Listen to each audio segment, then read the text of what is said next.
What's up, fellow YouTubers? Trevor Walker here. Wanted to make this video to showcase all of Bob's mechanics and what actuators I'm using, and kind of give you guys a close-up glimpse on how he moves, and maybe it can help you guys on your current projects or future projects that you have in mind. Just to give you a backstory of Bob, I built Bob back about seven years ago. He took about a year to build, and he's right now kind of in a rough state. Some of his controllers are missing and some wires are disconnected. I was using some parts for other projects, but on today's video, he's not going to be moving at all, but you guys will get a close-up glimpse on all the inner workings. So let's dig in. So probably the most impressive part, in my opinion, and the most challenging is the hands on Bob. Just to quickly finish the rest of the arm off, the wrist is just a same thing as the elbow. It's just a aluminum U-channel that I bent and put an RC servo on, direct drive. But on the hands, all the hands are all made of wood. I just got, these are 5/8 dowels that I cut and channeled out with the drill press and table saw. It's all cable driven, as you can see. A lot of people were asking if it's pneumatic, but it's all cable driven. And there's two on the back of it. There's two springs. The reason I use two is to have some sort of stability, so when he moves, both springs will kind of keep it in place instead of wobbling around. And with that, we have little eyelets where you can see the little cable coming down and hooking to the end. And up at the top in the chest area, we have the motors that drive them. And this is for the thumb. So if you see the thumb, if I move that, you can see the thumb moving right here. And here's the index.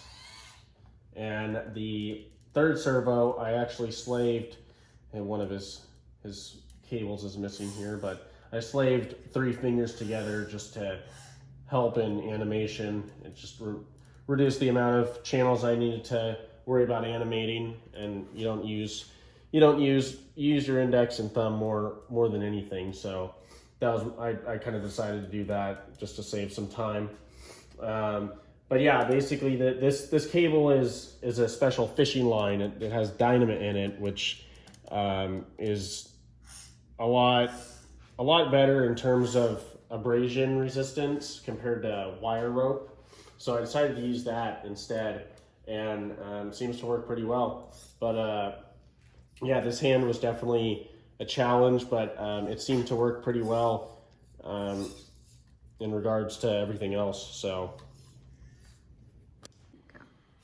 all right, so we're gonna start from the head and work our way down. We'll start with the eye mechanism.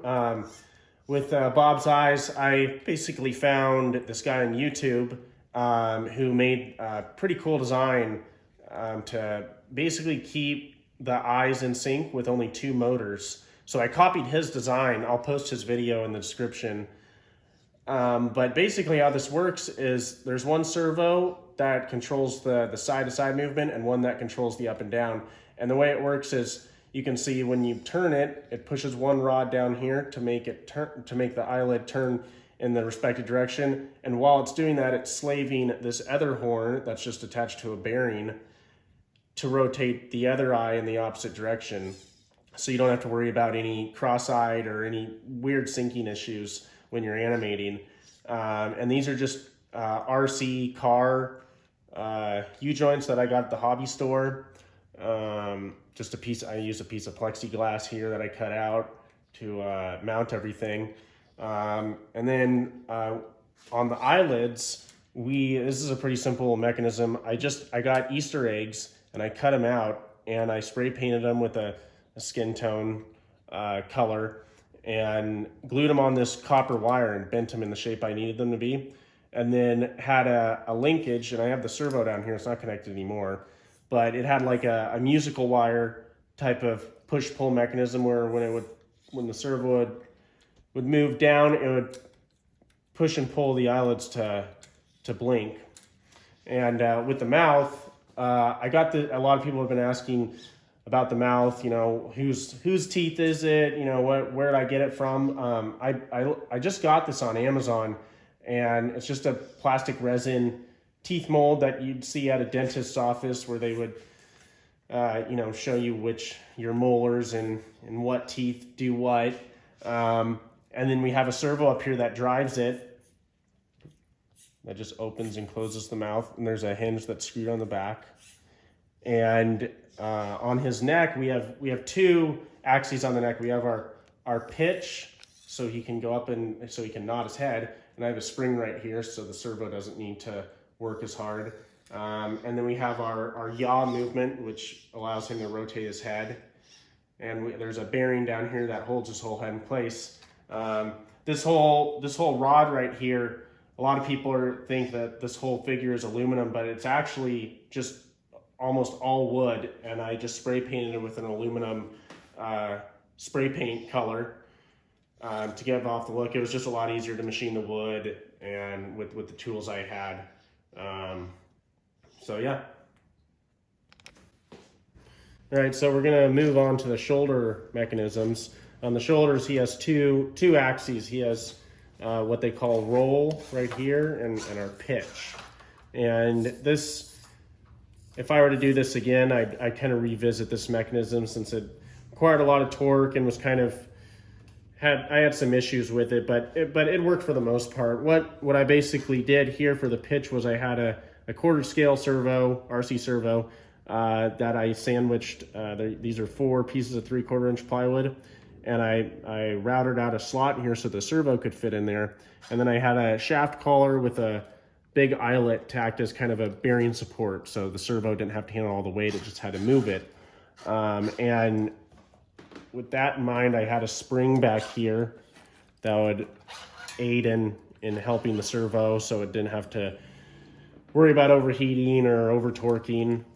And he has about 180 degrees of movement up here, so he could point at his head, and as you've seen in the previous videos.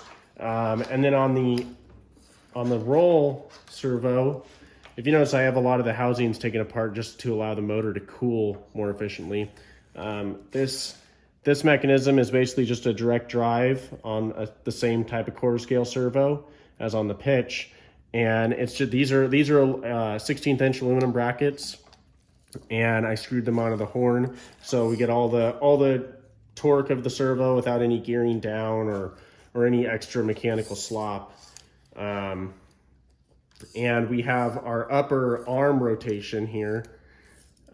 This is another mechanism I would revisit if I were to rebuild Bob, but it's just another RC servo with a thrust washer right here, and I got these servo hubs on servocity.com that are great for allowing you to connect to 1/2 inch PVC shafts and anything of that nature. And so we just basically have a rotational mechanism there, so he has upper arm rotation. From there, we can go to the elbows, and on the elbows, same system, same type of motor. Same thing on the forearm rotation, it's the same idea. I try to keep everything as consistent as possible, so if I had to replace parts, I wouldn't have to worry about a bunch of extra special tools and motors and extra hardware. All right, guys, so if you made it to the end of this video, thanks for watching. This is my first DIY video, so let me know in the comments how I did, what I can improve on, what you guys want to see. I'm planning to make another video on the automation, on how Bob worked, on all his electronics, what makes him move, and then maybe I'll post a video on the animation software. We can dig into that and see how you can make different gestures, how to make his arms move in sync. So let me know what you guys want to see. I have a poll for Five Nights at Freddy's and which character I should build first, so go over there and vote on that, and let me know what you guys think.